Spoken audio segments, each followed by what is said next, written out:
Out this morning pulling honey off some nukes. Finally got back to this nuke yard. We've been scrambling to set boards and pull honey off yards closer to sunflower fields just to help separate the types of honey. So we're a little bit late on this nuke yard. We'll have to be pretty swift on making sure we get this canola honey out of the comb.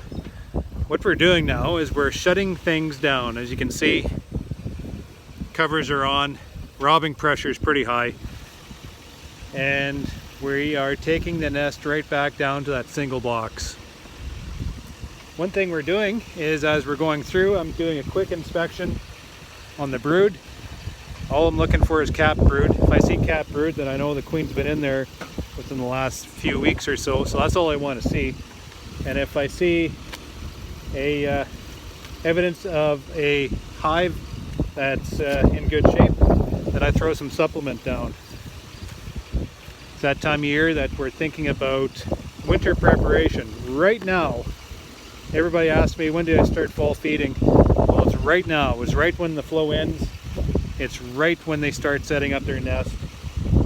Middle of August. I'll feed for middle August now, right to the beginning of September, and that's when I'll stop.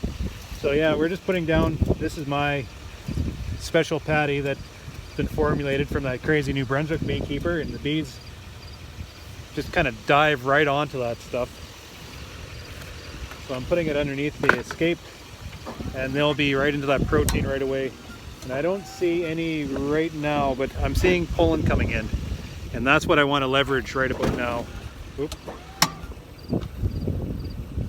I want to leverage that pollen coming in, and just a small trickle of nectar. So you know, the ingredients are there. We have a little bit of nectar, a little bit of pollen. I'm giving them a bunch of protein, and that should just ignite that queen into developing this beautiful little winter nest. That's all I'm trying to do. Just trying to stimulate. Oh, there you go. Just trying to stimulate that nest to rear just a nice, well-defined winter cluster. Yeah, you can feed that. Can you cut that one in half?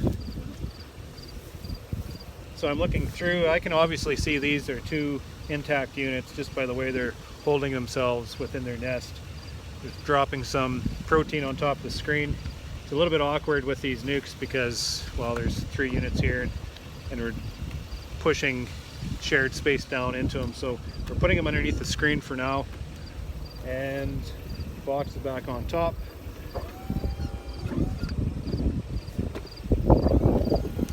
We will be coming back in a few days, collect the honey boxes.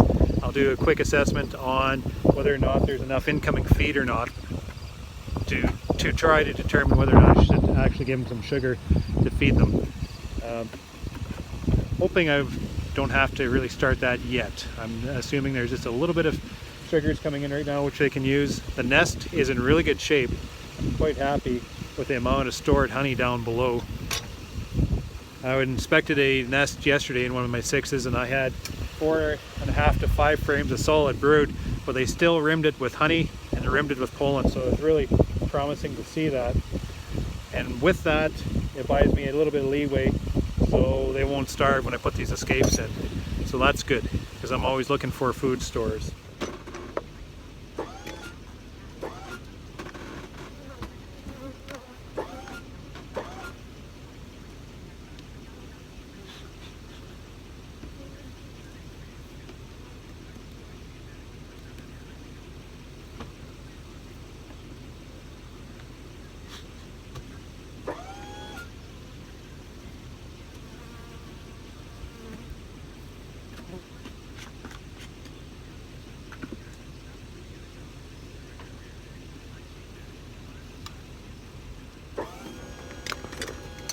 Here's a colony that I'm just looking down on, and I'm doing a brood assessment without actually pulling up any frames.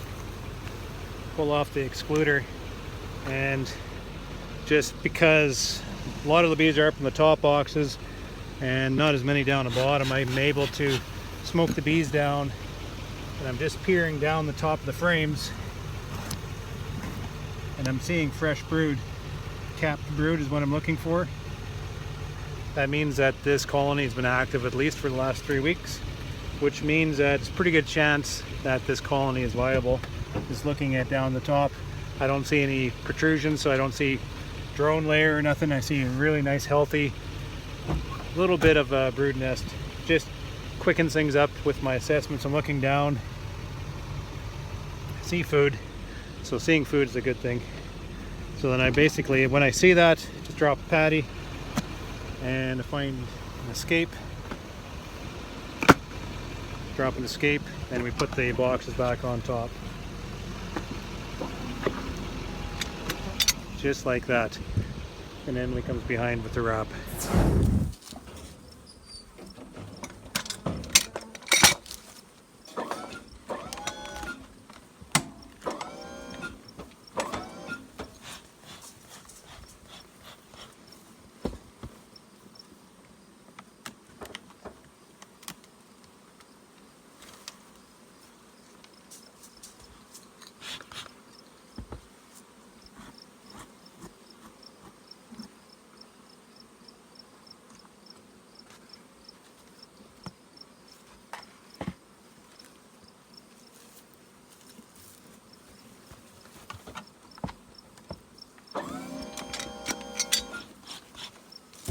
So in the mail I got an interesting package.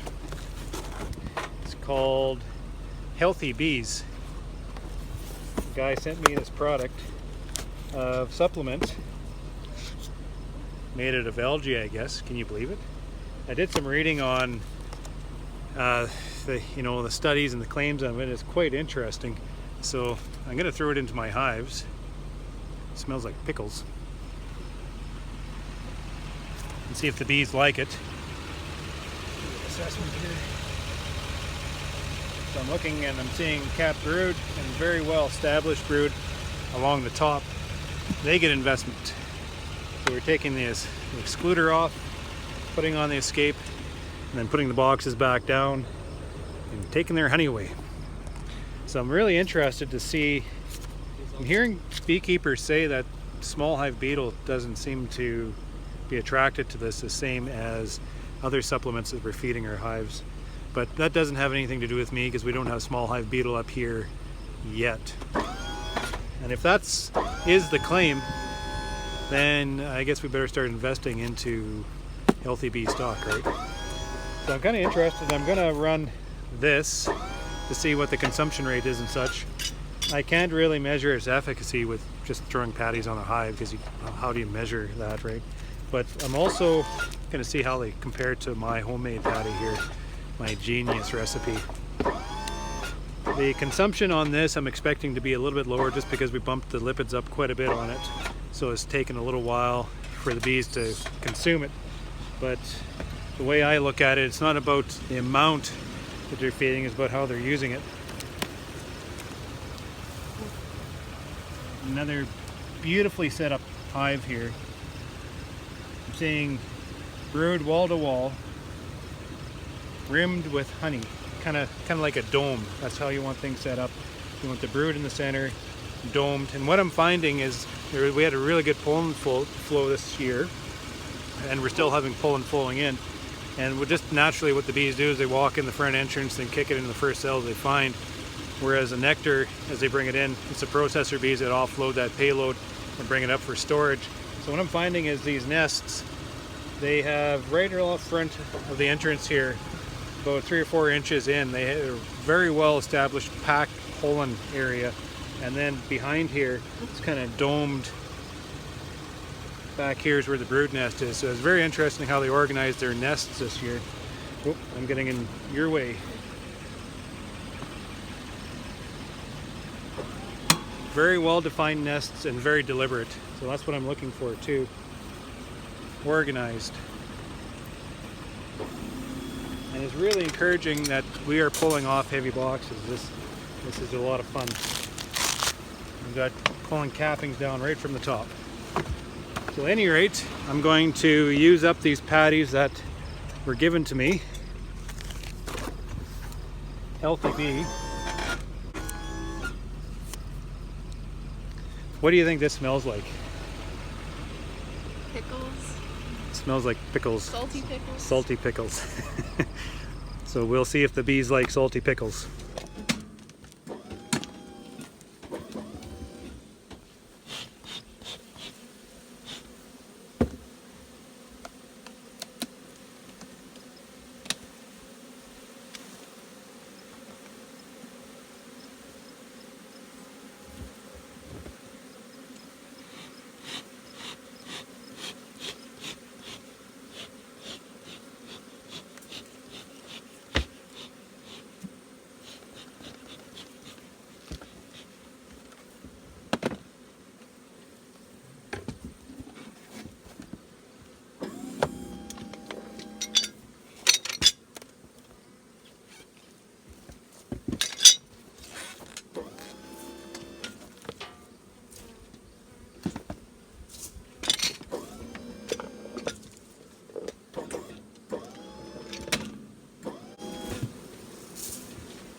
one might be dead.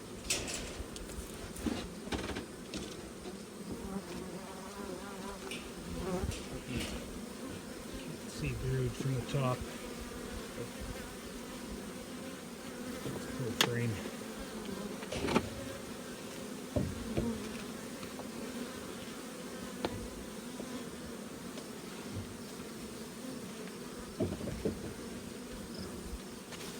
Honey and pollen. Oh, actually wrong.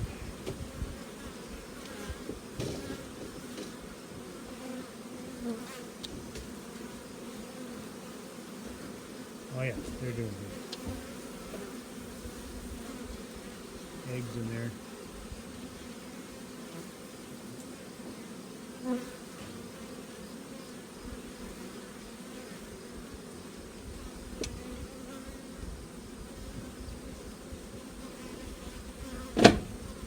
Emily, could you grab me that mite wash cup in the truck, please? It's in the front seat by my feet.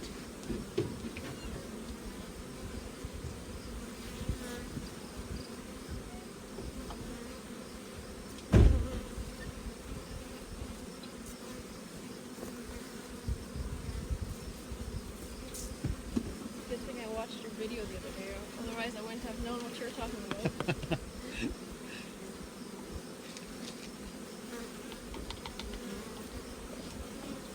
Emily watches my videos. What's up? Do you watch my videos?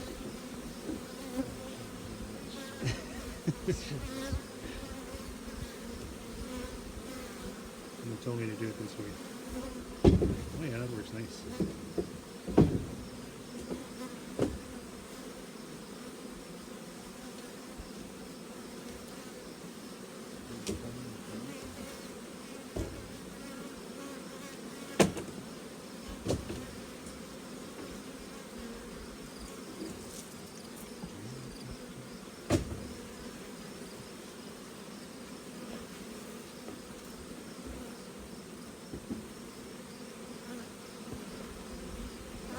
Poor bees.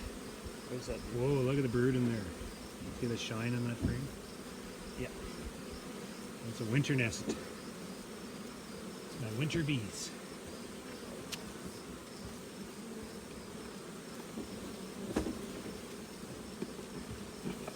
These guys are doing just fine. So good, we're going to give them some pickles.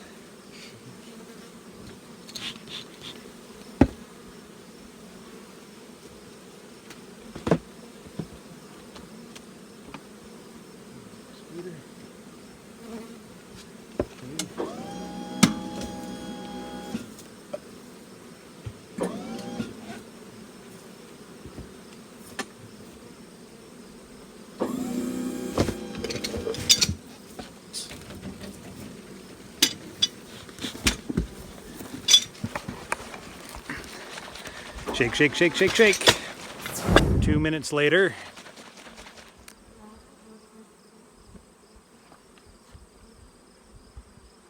Zero.